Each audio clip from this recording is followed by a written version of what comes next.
Sir కేంద్ర ఎన్నికల సంఘం కీలక ప్రకటన చేసింది. మనం చూస్తున్నాం రెండో దశ ఓటర్ల జాబితా ప్రత్యేక సమగ్ర సవరణకు సంబంధించి ఒక 12 రాష్ట్రాలలో అలానే కేంద్ర పాలిత ప్రాంతాలలో కూడా నిర్వహిస్తామని చెప్పారు.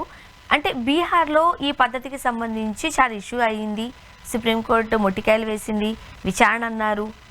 బట్ ఈ 12 రాష్ట్రాలలోనూ ఇదే విధానాన్ని అవలంబించేలాగా కేంద్ర ఎన్నికల సంఘం కసరత్తు చేస్తోంది. ఏమంటారు మీరు? కేంద్ర ఎన్నికల సంఘం తప్పు చేసిందా ఒప్పు చేసిందా అనే చర్చ కన్నా వారు నిర్వహిస్తున్న తీరులో ప్రజలకు నమ్మకం కలగాలి వ్యవస్థ పైన. ఎలక్షన్ కమిషన్ అంటే న్యూట్రల్ ఏజెన్సీ కాబట్టి ఎన్నికల్లో ఓటు అన్నది పౌరుడు యొక్క ప్రాథమిక హక్కు. ఈ దేశ భవిష్యత్తుని ఆయా రాష్ట్రాల భవిష్యత్తుని నిర్ణయించేది. 5 ఏళ్ల పాటు ఒక ప్రభుత్వాన్ని నేను ఎన్నుకుంటున్నానంటే నా భవిష్యత్తుని 5 ఏళ్ళు ప్రభుత్వం చేతిలో పెట్టేస్తున్నాం. నా యావదాస్తిని నా వ్యవస్థను ప్రభుత్వాలు పెడుతున్నారు. అట్లాంటి కీలకమైన ఓటుని చాలా పారదర్శకంగా ఉండాలి. ఒకటి, అనర్హుడికి ఓటు రాకూడదు. మరీ ముఖ్యంగా అర్హుడికి ఓటు లేకుండా ఉండకూడదు. ఇప్పుడు ఎక్కువ జరుగుతుందంటే అనర్హుడికి ఓటు వచ్చేదానికన్నా అర్హుడికి ఓటు లేకుండా చేసేస్తున్నారని విమర్శలు వస్తున్నాయి. రెండోది, ఒక్కొక్క ఇంట్లో 60 మంది 70 మంది చేరుతున్నారు. రాహుల్ గాంధీ లాంటి వాళ్ళు అంటున్నారు. ఇప్పుడు ప్రభుత్వం ఇది ఎప్పుడు జరుగుతూ ఉంటుంది.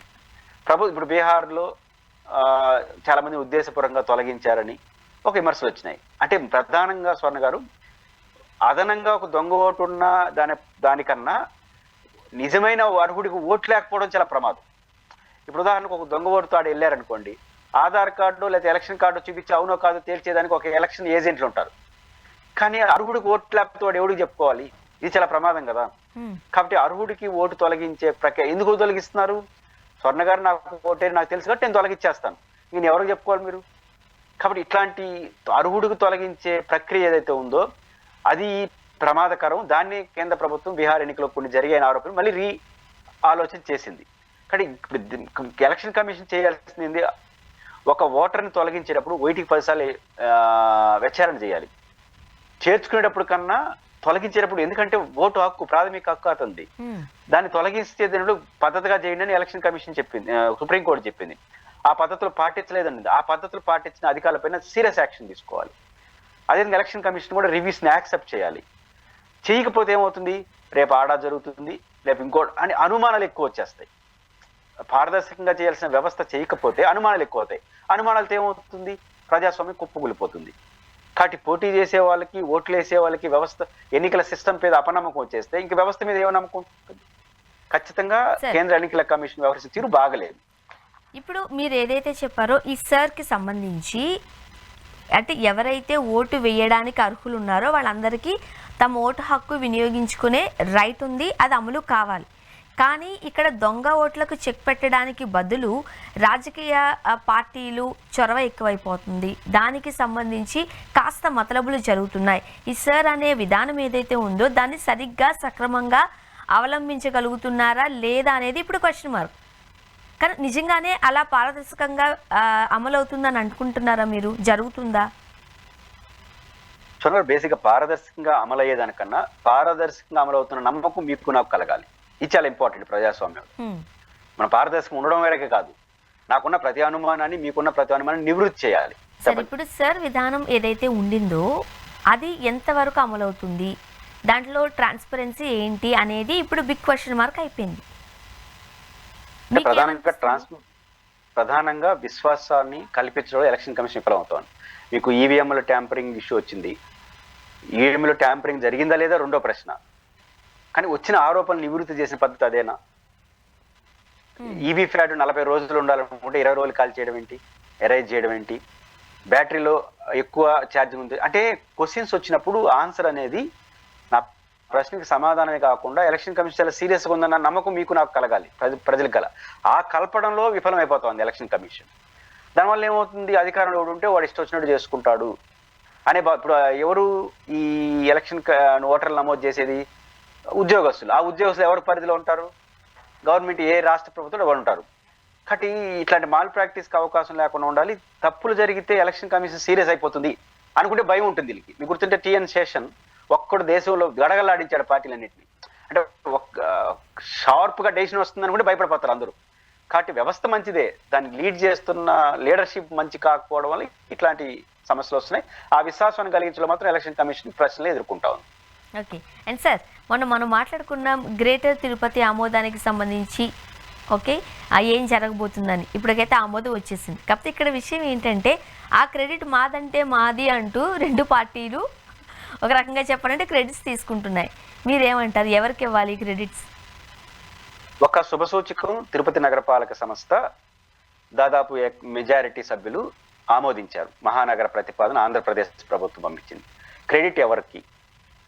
ఈ ఆలోచన రావడానికి క్రెడిట్, ఆమోదించడం రెండో క్రెడిట్. ఫస్ట్ క్రెడిట్ ఇద్దరికి, ఒకటి రాజశేఖర రెడ్డి గారికి, చంద్రబాబు నాయుడు గారికి. ఎందుకంటే 2009లోనే రాజశేఖర రెడ్డి గారు దీన్ని బీజం వేశాడు, తిరుపతి మహానగర ఆలోచన. దానికన్నా ముందు గ్రేటర్ హైదరాబాద్ ఆయనే చేశాడు, గ్రేటర్ విశాఖ ఆయనే చేశాడు, తిరుపతి, వరంగల్, గుంటూరు, విజయవాడ కలపాలని అంటే గ్రేటర్ అనే కాన్సెప్ట్ కు బీజం వేసింది వైఎస్ఆర్. సో ప్రాథమిక క్రెడిట్ ఆయనకి.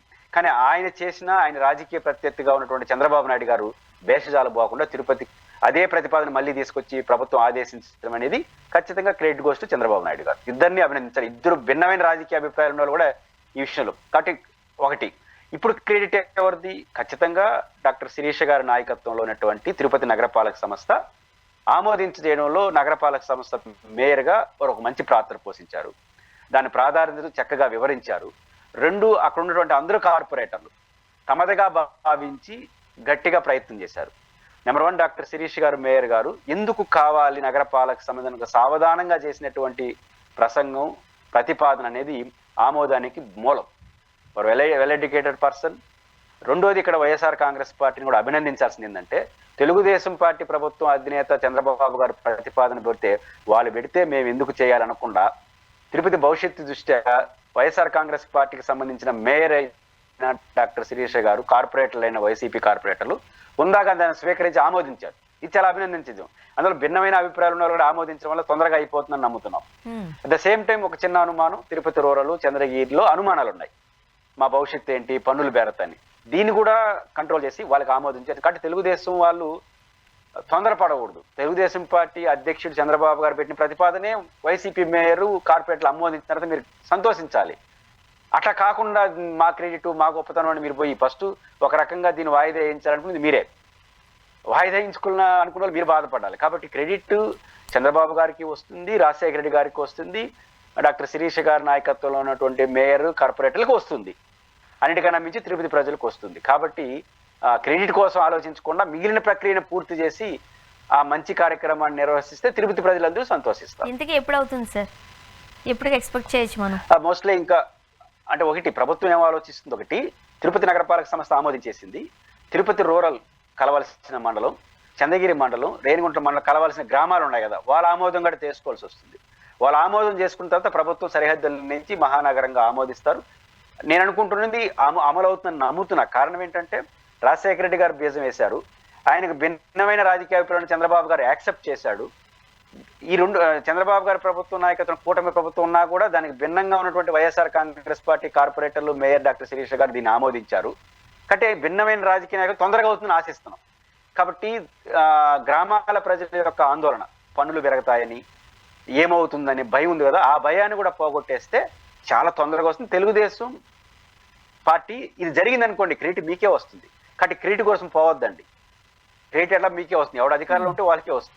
కాబట్టి క్రెడిట్ కన్నా సత్వరం దీని ఆమోదానికి ముందుకు రావడానికి అడ్డంకులు తొలగించే ప్రయత్నం కానీ తెలుగుదేశం చేస్తే ఖచ్చితంగా మీకు రావాల్సిన గౌరవం వస్తుంది. ఖచ్చితంగా చరిత్రలో నిలుస్తారు. కాబట్టి గ్రేటర్ తిరుపతి సాకారం అవుతుంది తొందరగాని నేనైతే నమ్ముతున్నాను.